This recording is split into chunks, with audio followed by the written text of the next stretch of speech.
시간이 되었습니다. 우리 함께 신앙 고백하심으로 2021년 1월 첫째 주 예배를 하나님 앞에 올려드리겠습니다.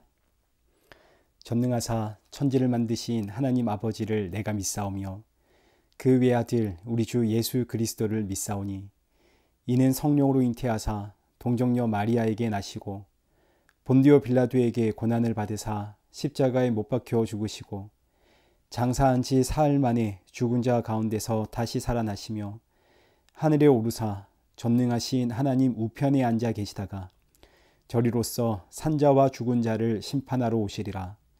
성령을 믿사오며 거룩한 공회와 성도가 서로 교통하는 것과 죄를 사하여 주시는 것과 몸이 다시 사는 것과 영원히 사는 것을 믿사옵나이다.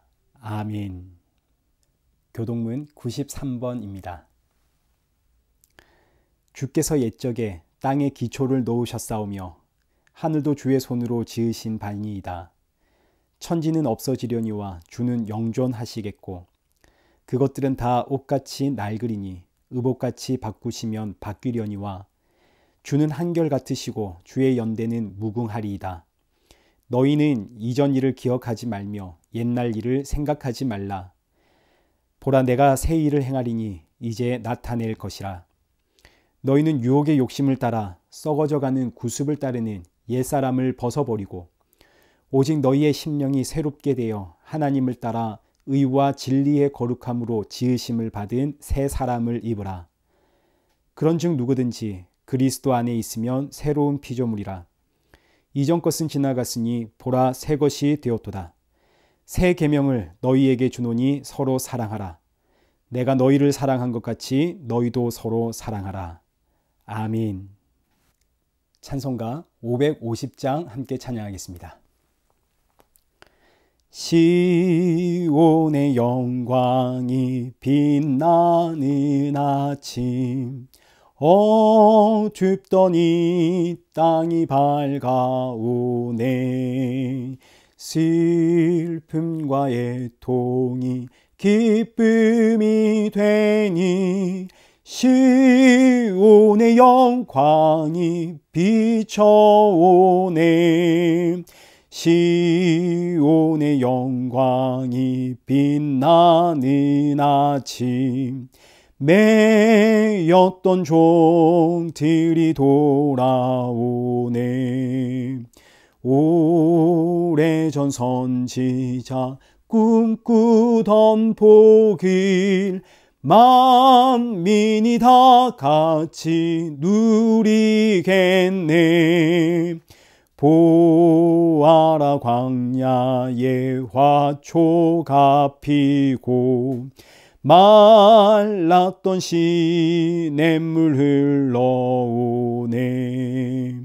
이 산과 저 산이 마주쳐 울려 주 예수는 종일 찬송하네. 땅들아 바다야 많은 섬들아 찬양을 주님께 드리어라. 싸움과 죄악이 가득한 땅에 찬송이 하늘에 사무치네. 아멘.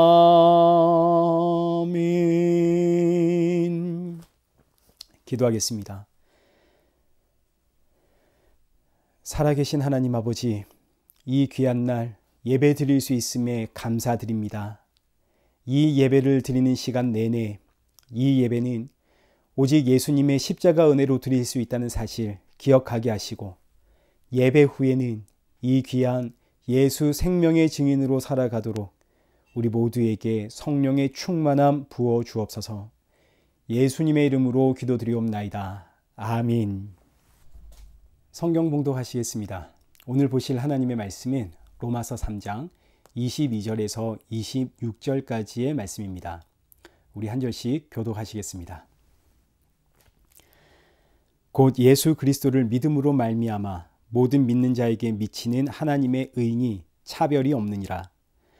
모든 사람이 죄를 범하였음에 하나님의 영광에 이르지 못하더니 그리스도 예수 안에 있는 성령으로 말미암아 하나님의 은혜로 값없이 의롭다 하심을 얻은 자 되었느니라.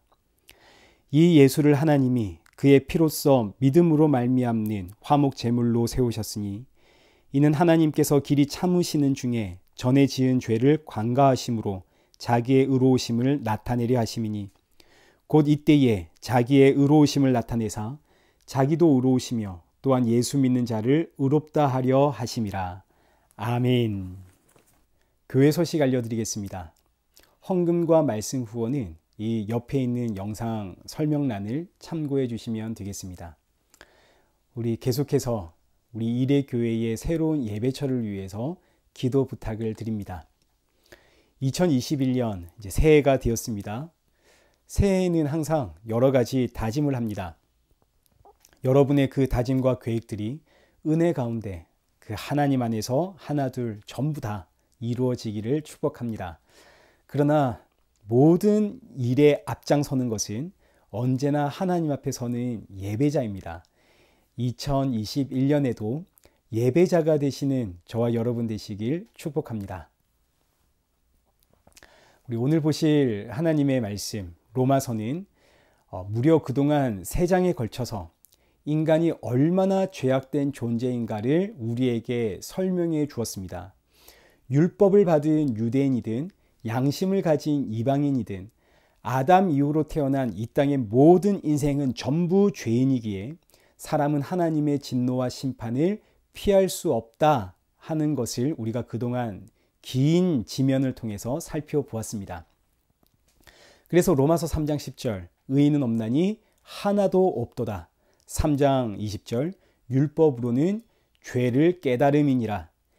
율법을 지켜내면 구원을 받고 영생을 얻습니다. 그러나 성경은 사람에게는 율법을 지킬 만한 힘도 없고 능력도 없고 실력도 없다 하십니다. 오른뺨을 맞았습니다. 성경은 뭐라고 하나요? 왼뺨을 돌려대라. 여러분 하실 수 있습니까? 이 불가능한 이야기입니다. 너무너무 미운 사람들이 있습니다. 그런데 성경은 원수도 사랑하라 그럽니다. 이 가능한 이야기입니까? 불가능한 이야기입니다. 겉으로는 사랑하는 척, 왼뺨을 돌려대는 척 할 수 있지만 내 속마음까지 그럴 수는 없죠. 그래서 율법으로는 죄를 깨닫습니다. 그러나 이렇게 끝이 난다면 우리의 인생에는 절망만이 있을 뿐입니다. 무슨 소망이 있겠습니까? 이 세상의 끝은 하나님의 심판, 우리 인생의 끝도 결국은 하나님의 진노와 심판. 여기서 벗어날 방법이 없다면 절망만이 있을 뿐입니다. 그런데 오늘 우리가 읽은 본문 21절부터 반전이 시작이 됩니다. 모든 인생은 죄 아래 갇혀 있기에 하나님의 진노와 심판을 피할 방법이 없는데 21절 우리 성경에는 지금 생략되어 있지만 21절의 시작은 그러나로 시작을 합니다. 그러나 이제는 율법 외에 하나님의 한 의가 나타났으니 율법과 선지자들에게 증거를 받은 것이라. 자, 여기서 그러나 이제는 이 말씀이 복음입니다. 그러나 이제는 이 말씀을 복음되게 만들기 위해서 그동안 그토록 긴 지면을 통해 우리는 모두 하나님의 진노 아래 있는 죄에 갇혀 있는 죄인이다. 하나님의 심판 아래 있다 하는 것을 강조해 왔습니다. 이 말씀을 들을 때에 우리 그동안 얼마나 숨이 탁탁 막혔습니까? 하나님의 진노가 있고 하나님의 심판이 있고 내가 죄인이라는 사실이 너무나 두렵고 무섭고 그런데 이때 그러나 이제는 이 말씀 앞에 그동안 내 숨이 턱턱 막혀왔는데 정말 다행이다. 숨이 쉬어집니다. 정말 다행이다. 방법이 있구나. 그 방법이 뭡니까? 그러나 이제는 율법 외에 하나님의 한 의가 나타났으니 22절 곧 예수 그리스도를 믿음으로 말미암아 모든 믿는 자에게 미치는 하나님의 의니 차별이 없느니라. 하나님의 진노와 심판에서 구원받을 수 있는 유일한 방법은 곧 예수 그리스도를 믿는 것. 여기에는 유대인이나 이방인이나 차별이 없습니다. 누구든지 예수 그리스도를 믿는 자는 그의 이름을 부르는 자는 구원을 받습니다. 여기서 성도는 숨이 쉬어지는 겁니다. 아, 나에겐 예수님이 계시는구나. 지금 이 말씀이 왜 이토록 중요하냐면 지금까지 우리가 살펴보았던 이 앞전의 내용들, 인간은 처절한 죄인이다. 이 앞전의 내용들이 없었다고 하십시다. 그러면 복음은 아무리 설명해도 복음이 왜 복음인지 우리가 알 수가 없습니다. 복음에 대한 감동도 없고 복음에 대한 감사도 없습니다. 앞의 내용들이 없이 복음을 듣는다면 이제 이렇게 되는 거죠. 아, 내가 과거에는 많이 아팠는데 그런데 내가 교회 다니기 시작하면서 예수님을 믿기 시작하면서 내 아픈 게 다 나았어. 혹은 내가 예전에는 가난하게 살았는데 내가 교회 다니기 시작하고 예수님 믿기 시작했더니 세상에 이렇게 부자가 되었어. 그 아들을 내어주실 만큼 나를 사랑하는 하나님이 나에게 이렇게 복을 주었어. 이런 내용이 복음이 되어버립니다. 여러분, 이건 복음 아닙니다. 이런 내용은 절에 가도 있고 무당에게 가도 있습니다. 얼마든지 있습니다. 용하다는 무당에게 부적을 받았더니 병이 낫고 사업이 잘 되고, 여러분, 이런 내용들은 다른 종교에도 얼마든지 있는 내용들입니다. 이런 간증들은 신앙적 간증이 아닙니다. 신앙적 이야기가 아닙니다. 그런데도 우리는 이런 이야기를 들으면 부러워 죽겠죠. 저도 어릴 때는 정말 한 채 빠짐없이 11조를 했더니, 먹는 것 하나에도 11조를 했더니 하나님이 이렇게 복을 주었다. 이런 이야기 들으면서 자랐습니다. 11조를 했더니 하나님이 누르고 흔들어 차고 넘치도록 복을 부어 주시더라. 지금은 알죠. 여러분, 이건 사기꾼들의 이야기입니다. 이런 복 이야기하지 않습니다. 성경은. 물론 하나님은 우리를 사랑하십니다. 그러나 그 하나님의 사랑하심은 세상적 복으로 나타나는 것이 아니라 언제나 구원으로 나타나고, 구원의 방법은 언제나 예수님의 십자가로 나타나는 겁니다. 세상적 복은 무당도 줄 수 있고 절에 다니면서도 얼마든지 받을 수 있는 겁니다. 이건 하나님의 사랑을 특징 짓는 사건이 아닙니다. 하나님의 사랑은 언제나 십자가를 통한 구원으로 나타난다 하는 것을 여러분 꼭 기억하십시오. 그래서 사도 바울이 로마 교회에 편지를 쓸 때 처음부터 아주 긴 지면을 할애하면서 여러분, 우리는 죄인입니다. 하나님의 진노에서 벗어날 방법이 없는 죄인입니다. 그러나 이제는 여기서 벗어날 방법이 있습니다. 이것이 언제나 복음의 출발이고 우리의 신앙과 믿음의 출발입니다. 복음, 믿음, 신앙은 언제나 내가 얼마나 절망적인 죄인인가를 아는 것에서부터 출발을 하게 되어 있습니다. 여기서부터 출발했기에 성도의 신앙은 감사뿐입니다. 절망의 자리, 죽음의 자리, 그 저주의 자리, 심판의 자리에서 나 같은 죄인이 건짐을 받았다는 사실, 여기서 오는 감사. 이 사실이 성도의 신앙과 믿음을 감사의 자리로 끌고 가게 됩니다. 성도가 세상과 다른 점은 바로 여기에 있습니다. 흔히 교회는 성도를 향해 여러분 정직하게 사십시오. 성실하게 사십시오. 여러분 착하게 사십시오. 의롭게 사십시오. 이렇게 외칩니다. 물론 우리가 이렇게 살아야 하겠지만, 그러나 이건 성도가 세상과 다른 점은 아닙니다. 이런 삶은 십자가의 증인이 되었기 때문에 마땅히 그렇게 살아야 하는 성도의 책임입니다. 책임 있는 삶이지, 이걸 좀 더 우리가 냉정하고 객관적으로 들여다보면, 여러분, 세상 사람들은 정직하게 안 살고 있습니까? 그런 사람들도 있겠지만 정직하게 살려고 노력하는 사람들이 더 많습니다. 심지어 성도들보다 더 성도답게 사는 세상 사람들 너무나 많습니다. 오히려 예수님을 믿는다는 성도들이 더 못났고 더 이기적일 경우가 종종 있습니다. 성도와 세상의 차이는 얼마나 윤리적이고 도덕적이고 양심적으로 살아내느냐, 여기에 있는 것이 아닙니다. 얼마나 정직하냐, 얼마나 성실하냐, 얼마나 의롭냐, 얼마나 선행을 베푸냐, 얼마나 겸손하냐, 여기에 있는 것이 아닙니다. 이런 내용들은 다른 종교에도 있는 것들이고, 종교가 없는 세상 사람들도 자신의 양심을 따라 이렇게 살아가고 있습니다. 그러면 대체 성도와 세상의 차이는 뭡니까? 아는 것에 있습니다. 성도는 이 세상이 하나님의 진노와 저주 아래에 있다는 사실을 압니다. 세상은 모릅니다. 세상은 열심히 노력해서 이 세상을 보다 더 아름다운 세상으로 만들어 가려고 합니다. 그러나 성도는 압니다. 뭘 압니까?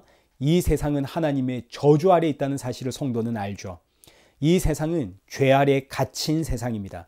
이 세상은 노력해서 아름답게 만들어야 하는 세상이 아니라 여기서 빨리 건짐을 당해야 합니다. 성도는 이걸 압니다.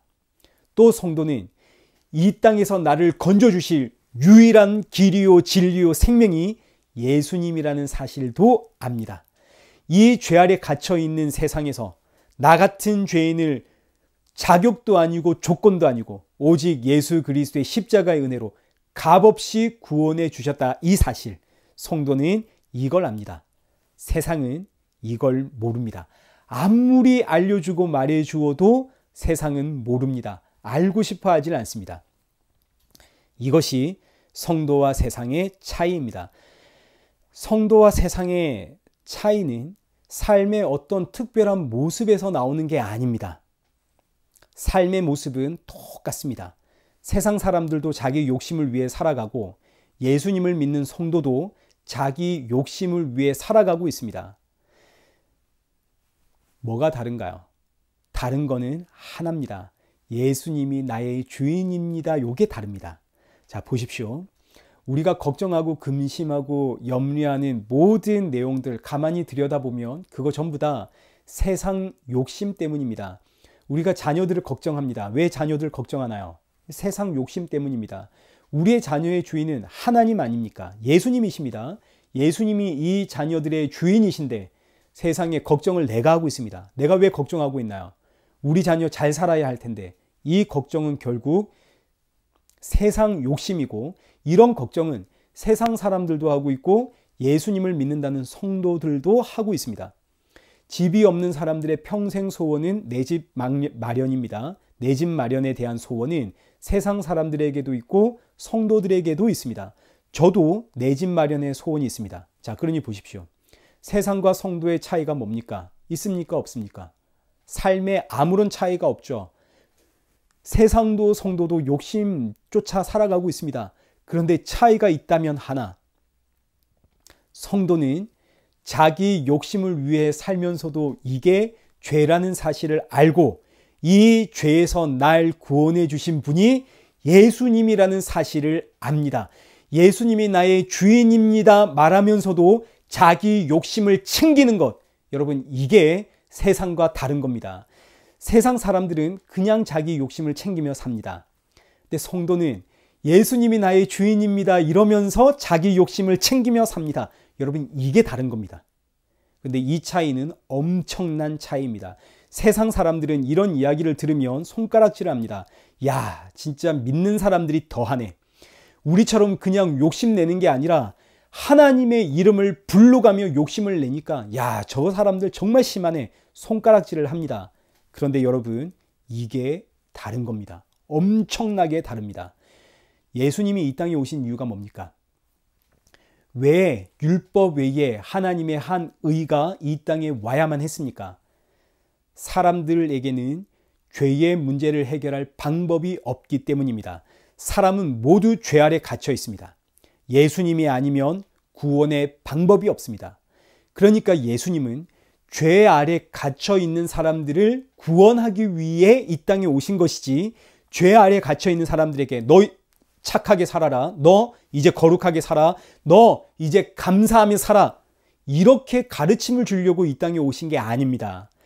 착하게 살지를 못하니까, 죄 아래 갇혀서 거룩하게 살지를 못하니까, 범사에 감사하며 살지를 못하니까 예수님이 오셔서 십자가에 나 대신 죽으셨습니다. 예수님 이 땅에 오셔서 내가 지키며 살아야 할 그 모든 것을 나 대신 이루신 이후에 이건 이제 지금부터 너의 의야 하고 값없이 그 의를 내 안에 넣어주심으로 나를 이 땅에서 구원하신 것이지. 자, 이제 내가 왔으니까, 내가 너에게 믿음 주었으니까 너 이제 이 세상에서 거룩하게 살아, 의롭게 살아, 성실하게 살고 정직하게 살아. 넌 그렇게 살 수 있어. 여러분, 그게 아닙니다. 우리는 예수님을 믿기 전이나 예수님을 믿는 후나 여전히 죄 아래 갇혀 있는 인생입니다. 똑같습니다. 제가 요즘 이마에 팔자주름이 점점 짙어지기 시작했습니다. 예전에는 살짝 여기 모양만 있었는데 이제는 이렇게 갈수록 짙어집니다. 왜일까요? 제가 자꾸 인상을 쓰니까 그런 겁니다. 제가 범사에 감사하며 살고 늘 은혜 충만하며 살면, 그래서 늘 기쁘고 감사하고 얼굴에 웃음이 가득하면 여기 팔자주름이 깊어지겠습니까? 그렇게 못 사니까 여기에 팔자주름이 생깁니다. 그러니까 저는 보십시오. 예수님을 믿기 전이나 예수님을 믿은 후나, 목사가 되기 전이나 목사가 된 후나 여전히 세상 걱정, 근심, 염려하고 살아가고 있습니다. 똑같습니다. 그런데 제가 뭐가 달라졌나요? 이런 나를 구원하기 위해 예수님 십자가에 죽으셨다는 사실, 이 사실을 제가 이제는 압니다. 이게 달라졌습니다. 나는 예나 지금이나 똑같은 죄인입니다. 유대인들은 율법을 받기 전이나 율법을 받은 후나 여전히 똑같은 죄인들이고, 이방인인 저와 여러분도 예수님을 믿기 전이나 예수님을 믿은 후나 우리는 전부 죄인입니다. 똑같습니다. 여전히 우리는 죄 아래 갇혀 있습니다. 여러분 죄 안 짓고 사십니까? 아니죠. 저의 팔자주름 보십시오. 죄의 증거입니다. 그런데 이런 우리가 예수님을 믿은 후에 달라진 것은 십자가에 죽으신 예수님이 내 죄값을 대신하여 죽으셨다는 이 사실. 우리는 이걸 압니다. 이게 달라진 겁니다. 이걸 우리가 믿음이라고 합니다.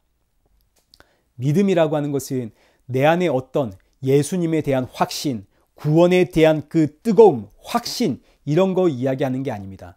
믿음이란 내 안에 얼마만큼의 구원의 기쁨과 감동과 감격이 있는가, 내 안에 얼마나 은혜가 충만한가, 이런 거 아닙니다. 제가 한 번씩 이런 분들을 만납니다. 목사님, 저는 믿음이 뭔지를 모르겠어요. 저는 구원의 확신이 없어요. 여러분, 이런 반응은 지극히 정상적인 반응입니다. 왜냐하면 믿음은 내가 산 것이 아니기 때문입니다. 내가 값을 지불하고 산 게 아닙니다.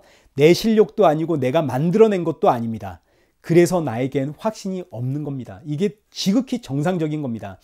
내가 내 돈 주고 샀다면 이건 틀림없이 내 것이야 하는 확신이 있겠지만, 믿음은 값없이 주신 하나님의 은혜이고 하나님의 선물입니다. 믿음은 내 안에 들어와서 나에게 어떤 동의를 구한다든지 나의 이해를 바라는 게 아니죠. 믿음은 나에게 어떤 조건과 자격을 요구하는 것도 아닙니다. 내가 이해하지를 못해도, 내가 확신이 없어도, 내가 자격과 조건이 없어도 하나님이 내 안에 밀어넣은 하나님의 선물입니다.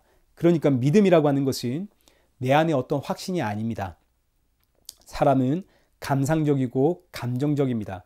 그래서 때로는 말씀을 듣고 기도할 때 내 안에 은혜가 충만해서 난 정말 믿음의 사람이야, 이런 확신이 생기고, 또 때로는 아무리 봐도 내 안엔 전혀 믿음이 없는 사람처럼 보이기도 합니다.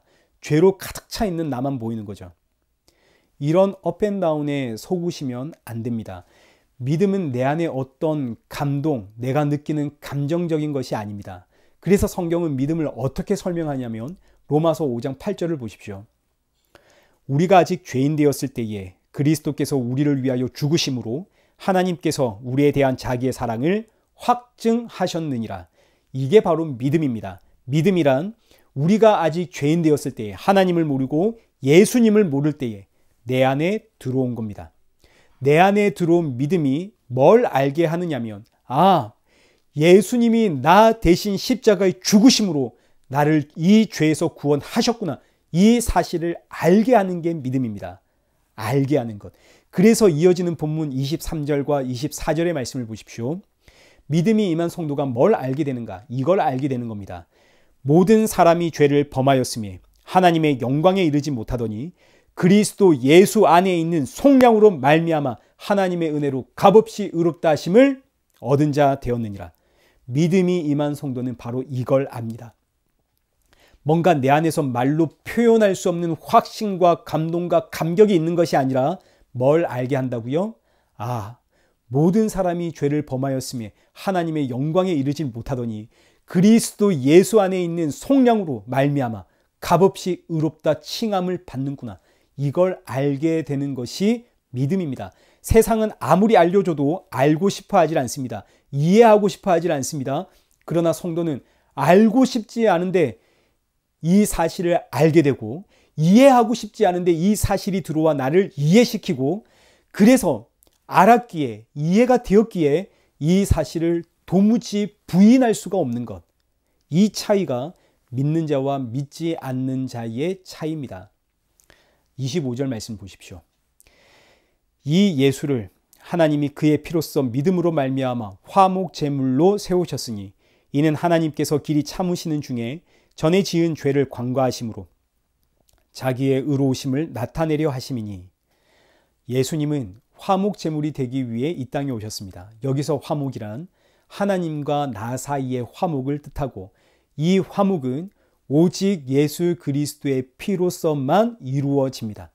하나님과 나 사이의 화목을 위해 예수님은 피 흘리셔야만 했습니다. 여러분, 이 사실은 아무리 강조하고 강조해도 부족합니다. 성도가 하나님 앞에 설 수 있는 이유는 예수님의 피 때문입니다. 히브리서 10장 19절 말씀 보십시오.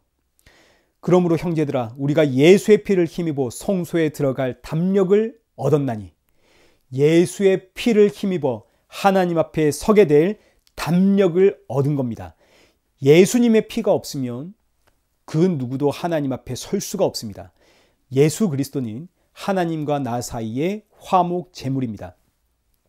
우리가 예수님의 십자가를 이야기할 때 예수님의 화목 제물의 의미를 모르면 하나님이 우리를 너무 사랑하셔서 그 아들까지 우리에게 내어주셨어가 됩니다.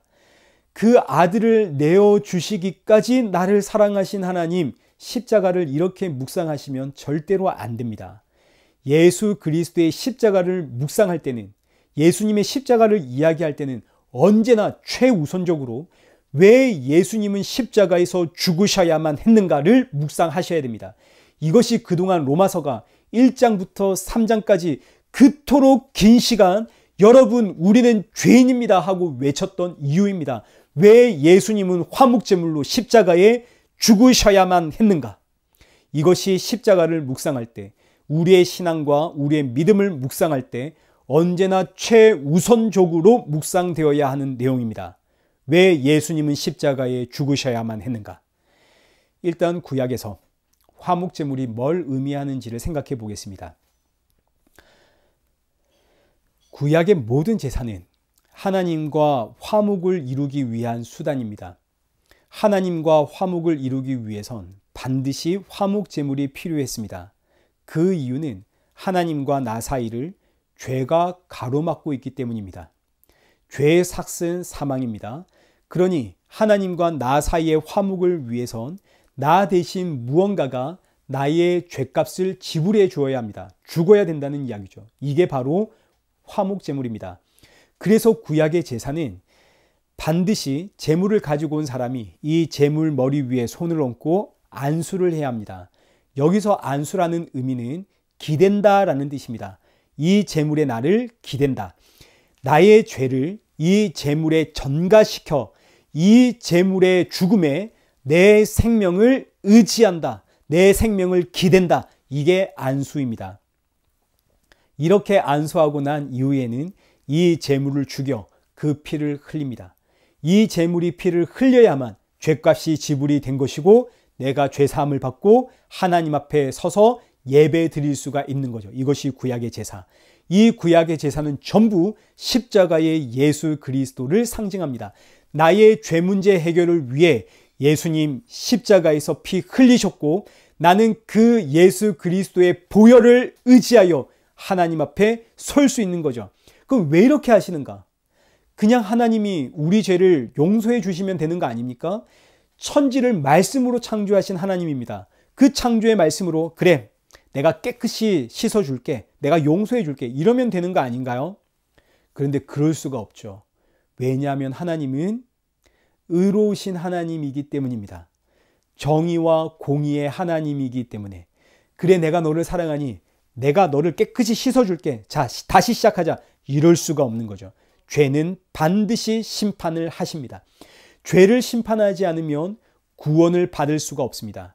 자, 그런데 죄를 심판하면 죄의 삭은 사망이고 사망이란 단순히 죽음만을 뜻하는 것이 아니라 죽은 이후에 영원한 지옥 심판이 있다. 지옥 형벌이 있다. 이것이 사망입니다. 그러니까 하나님이 우리의 죄를 심판하시면 우리는 영원한 지옥 형벌로 가는 겁니다. 그러니 우리가 심판을 받으면 이걸로 끝나는 거죠. 그런데 하나님은 우리를 구원하기를 원하십니다. 그래서 하나님 스스로 제물이 되기 위해 이 땅에 오셨습니다. 그래서 하나님의 의로우심, 죄를 심판하는 그 하나님의 의로우심과 하나님의 구원이 완성된 자리가 예수님의 십자가입니다. 십자가에서 하나님이 나 대신 죄값을 받으시고 거기서 피 흘려 죽으셨고 죽으신 지 3일 만에 부활하시는데 예수님 3일 동안 어디에 가 계셨나요? 지옥에 가셨죠. 영원한 그 지옥 형벌을 받으시고 그 지옥 형벌 속에서 부활을 하셨습니다. 단순히 예수님 십자가에 죽으시고 끝난 게 아닙니다. 죽으시고 지옥 형벌을 받으시고 부활하셨기 때문에 부활하신 예수님은 우리의 완전한 구원이 되시는 겁니다. 이 십자가의 구원은 천사들도 몰랐고 천사들도 경악한 사건입니다. 베드로 전서 1장 10절부터 12절 말씀을 한번 보십시오. 이 구원에 대하여는 너에게 임할 은혜를 예언하던 선지자들이 연구하고 부지런히 살펴서 자기 속에 계신 그리스도의 영이 그 받으실 고난과 후에 받으실 영광을 미리 증언하여 누구를 또는 어떠한 때를 지시하시는지 상고하니라. 이 섬긴 바가 자기를 위한 것이 아니요 너희를 위한 것임이 계시로 알게 되었으니 이것은 하늘로부터 보내신 성령을 힘입어 복음을 전하는 자들로 이제 너희에게 알린 것이요 천사들도 살펴보기를 원하는 것이니라. 자, 예수님의 십자가의 사건은 천사들도 살펴보기를 원하는 겁니다. 이 의미는 십자가 사건은 천사들도 몰랐고 천사들조차 깜짝 놀랐다는 뜻입니다. 상상조차 하지 못했다는 이야기죠. 자, 이걸 이렇게 우리가 한번 생각해 보겠습니다. 마귀는 원래 천사장이었습니다. 천사장이었던 이 마귀가 하나님처럼 되려고 하다가 하나님으로부터 쫓겨나죠. 하나님으로부터 쫓겨나 보니까 이제 남은 것은 하나님의 심판뿐입니다. 그래서 마귀가 사람과 사람을 유혹합니다. 아담과 하와를 유혹하는 거죠. 왜냐하면 아담과 하와는 하나님의 형상으로 창조된 특별한 존재입니다. 하나님의 형상으로 창조된 이 특별한 존재를 유혹함으로써 하나님이 만약 죄를 심판하신다면, 나를 심판하신다면 하나님의 형상으로 창조된 이 특별한 존재도 함께 심판하셔야 돼. 만약 하나님이 이 특별한 존재, 이 창조물들을 사랑하여 용서해 주신다면, 이들을 용서해 주신다면 그럼 나도 하나님으로부터 용서를 받아야 돼. 하나님을 마귀가 공경에 빠뜨렸습니다. 마귀의 괴교입니다. 마귀가 내가 살아야겠다 이거죠. 사람을 딱 붙잡고 늘어지는 겁니다. 사람을 공범으로 만들었습니다. 이 문제에 있어서 하나님은 대체 어떻게 이 문제를 해결하실까? 천사들이 궁금해했습니다. 하나님은 의로우신 하나님인데 죄 문제를 그냥 두지를 않는 하나님이신데 야 이거 어떻게 해결하실까? 마귀를 심판하자니 사람도 심판해야 되고 사람을 용서해 주려니 마귀도 용서해 줘야 되고 야 하나님 이걸 어떻게 해결하실까? 이때 마귀도 천사도 경악할 사건이 벌어지는 거죠. 하나님께서 이 특별한 창조물들을 구원하기 위해 스스로 피 흘려 죽으십니다. 이게 베드로전서 1장 12절 하반절 천사들도 살펴보기를 원하는 것이다 라는 뜻입니다.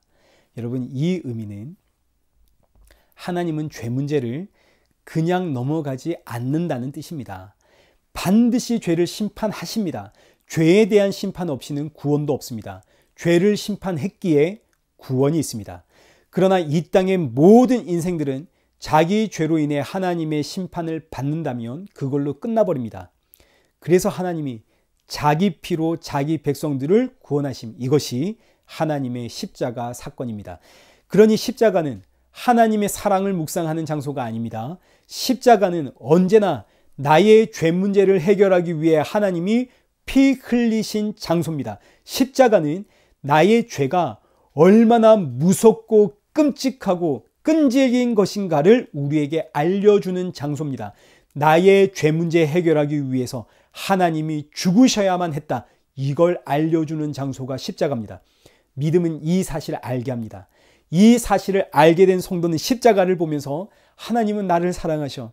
그러니 하나님 내 문제 해결해 주세요. 이렇게 쉽게 나올 수가 없죠. 아이고 예수님만 믿으면 야 다 된다더라. 이렇게 나올 수가 없는 겁니다. 믿음이 임한 성도는 내 죄 문제가 얼마나 끔찍한지를 알게 됩니다. 내 죄가 얼마나 끔찍하고 무섭고 끈질긴지 하나님을 죽게 만들었구나. 이 사실을 아는 성도가 어떻게 죄를 가볍게 생각할 수 있겠습니까? 나는 어차피 죄인이니까 어쩔 수 없잖아. 이렇게 가볍게 생각할 수가 없는 거죠. 이 예수님의 십자가는 하나님의 사랑을 묵상하기 이전에 왜 하나님이 십자가에 죽을 수밖에 없었는가? 나의 죄가 이렇게 끈질기고 끔찍하구나. 이걸 묵상하는 장소입니다. 이 끔찍한 죄를 묵상하게 될 때에 그때 비로소 복음, 예수님의 십자가의 죽음, 그 보혈의 피는 우리에게 너무너무 감사와 감사와 감사뿐이 되는 거죠. 믿음은 이 사실을 알게 합니다. 이 사실을 아니까 성도에게는 예수님이 전부입니다. 나 같은 죄인을 구원하기 위해, 나의 이 죄 문제를 해결하기 위해 십자가에 죽으신 예수 그리스도. 여기에는 정말 감사뿐입니다. 이제 말씀을 맺겠습니다. 본문 25절 보십시오. 본문 25절 하반절에 십자가를 통해 하나님은 자신의 의로움을 나타내셨는데 자신의 의로우심은 죄는 반드시 심판하는 겁니다. 이 의로우심을 위해 하나님은 십자가의 죽으심으로 26절의 말씀처럼 곧 이때에 십자가 사건을 뜻하는 겁니다. 곧 이때에 자기의 의로우심을 나타내사 자기도 의로우시며 또한 예수 믿는 자를 의롭다 하려 하심이라. 십자가에서 자신의 의로움을 나타내신 하나님이 이 의로우신 하나님을 믿는 자, 곧 예수 그리스도를 믿는 자는 누구든지 그가 어떤 사람이든지 차별 없이 너는 의롭다 칭해 주십니다. 베드로전서 1장 18절 보십시오. 너희가 알거니와 너희 조상이 물려준 헛된 행실에서 대속함을 받은 것은 은이나 금같이 없어질 것으로 된 것이 아니오 오직 흠없고 점없는 어린 양 같은 그리스도의 보배로운 피로 된 것이니라. 예수 그리스도의 그 보배로운 피로 우리가 대속함, 구원을 얻었습니다. 그래서 성도는 예수 그리스도의 보배로운 피 의지하며 살아갑니다. 여러분, 우리의 행실은 여전히 악합니다. 내 속에 깊이 뿌리 내리고 있는 이 죄는 얼마나 끈질긴지 사라지지를 않습니다. 그러나 이런 나를 위해 십자가에 흘리신 그 예수 그리스도의 보배로운 피로 인해 우리가 담력을 얻어 하나님 앞에 담대히 서게 됩니다. 이것이 복음입니다. 2021년 새해가 시작이 되었습니다. 2021년 이 한 해 우리 어떻게 살아야 할까요? 어떻게 살아야 성도답게 사는 것이고 어떻게 살아야 하나님을 기쁘게 하실 수 있을까요? 여러분, 답은 하나밖에 없습니다. 예수 그리스도의 그 보배로운 피 의지하며 사십시오. 나는 답이 없는 죄인입니다. 이 죄에서 벗어날 방법이 없기에 나는 예수님의 보혈만 의지합니다. 여러분, 이것이 바로 성도의 삶이요. 이런 삶을 살아가는 자를 예배자라 부릅니다. 예수님의 그 보배로운 피를 의지하며 예배자로 살아가는 2021년 이 한 해를 이렇게 살아가는 저와 여러분 되시길 축원합니다. 우리 함께 기도하겠습니다. 살아계신 하나님 아버지, 오늘 말씀을 통해 우리의 죄가 얼마나 끈질기고 무서운지를 알게 되었습니다. 이 죄로 인해 하나님이 십자가에 죽으셨다는 사실을 기억하며 이 한 해도 죄와 갈등하며 죄와 싸우는, 처절하게 싸우는 성도 되게 하시고, 비록 나는 이 죄에서 이길 수 없지만 그러나 예수님께서 이기셨기에 그 예수님의 보배로운 피를 의지하며 살아가는 성도 되도록 이 한 해 우리를 지키시고 보호하여 주옵소서.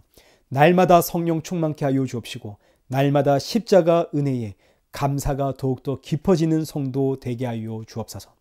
예수님의 이름으로 기도드리옵나이다. 아멘. 우리 주의 보좌로 나아갈 때에 함께 찬양하신 이후에 축도로 예배를 마치겠습니다. 주의 보좌로 나아갈 때에 어떻게 나가야 할까? 나를 구원한 주의 십자가 그것을 믿으며 가네. 주의 보좌로 나아갈 때에 나 여전히 부족하나. 나를 품으신 주의 그 사랑 그것을 믿으며 가네. 자격 없는 내 힘이 아닌 오직 예수님의 보혈로 자격 없는 내 힘이 아닌 오직 예수님의 보혈로 십자가의 보혈 완전하신 사랑 힘입어 나아갑니다. 십자가의 보혈 완전하신 사랑 힘입어 예배합니다.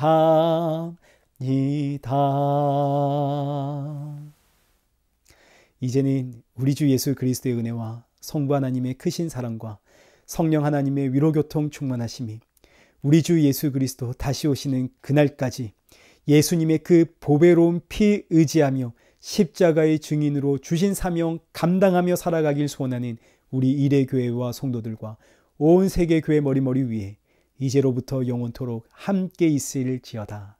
아멘.